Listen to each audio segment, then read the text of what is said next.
Jean, chapitre 13. Avant la fête de Pâques, Jésus, sachant que son heure était venue de passer de ce monde au Père, et ayant aimé les siens qui étaient dans le monde, mit le comble à son amour pour eux.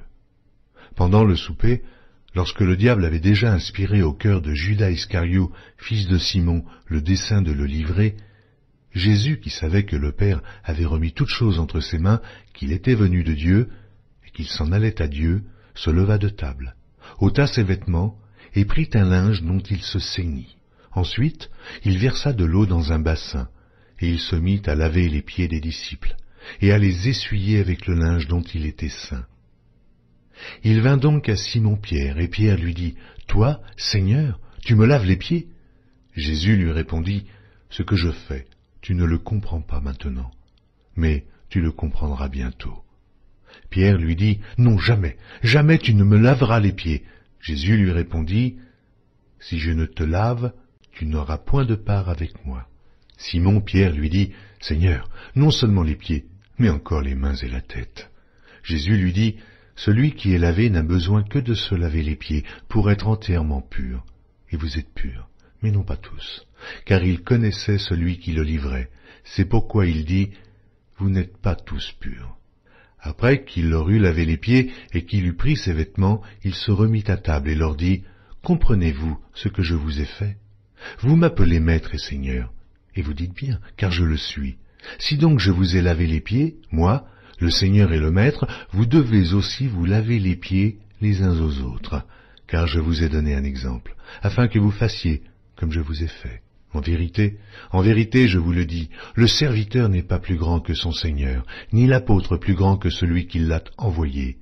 Si vous savez ces choses, vous êtes heureux, pourvu que vous les pratiquiez. Ce n'est pas de vous tous que je parle, je connais ceux que j'ai choisis.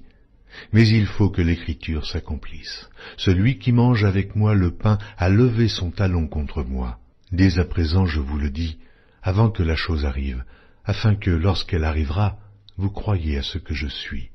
En vérité, je vous le dis, celui qui reçoit celui que j'aurai envoyé me reçoit, et celui qui me reçoit, reçoit celui qui m'a envoyé. » Ayant ainsi parlé, Jésus fut troublé en son esprit, et il dit expressément, « En vérité, je vous le dis, l'un de vous me livrera. » Les disciples se regardaient les uns les autres, ne sachant de qui ils parlaient.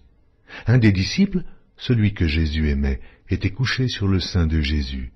Simon-Pierre lui fit signe de demander qui était celui dont parlait Jésus. Et ce disciple s'étant penché sur la poitrine de Jésus lui dit, « Seigneur, qui est-ce » Jésus répondit, « C'est celui à qui je donnerai le morceau trempé. » Et, ayant trempé le morceau, il le donna à Judas, fils de Simon l'Iscario.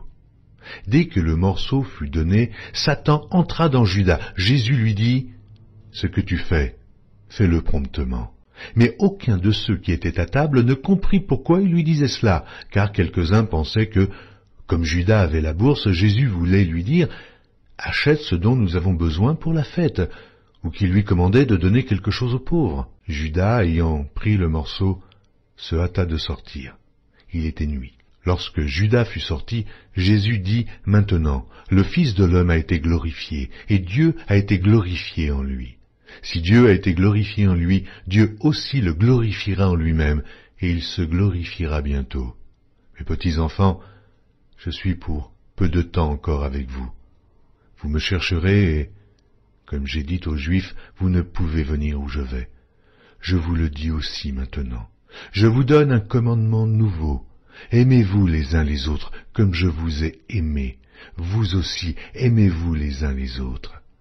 À ceci tous connaîtront que vous êtes mes disciples, si vous avez de l'amour les uns pour les autres. » Simon-Pierre lui dit, « Seigneur, où vas-tu » Jésus répondit, « Tu ne peux pas maintenant me suivre où je vais, mais tu me suivras plus tard. » « Seigneur, lui dit Pierre, pourquoi ne puis-je pas te suivre maintenant? Je donnerai ma vie pour toi. » Jésus répondit, « Tu donneras ta vie pour moi. En vérité, je te le dis, le coq ne chantera pas que tu ne m'aies renié 3 fois. »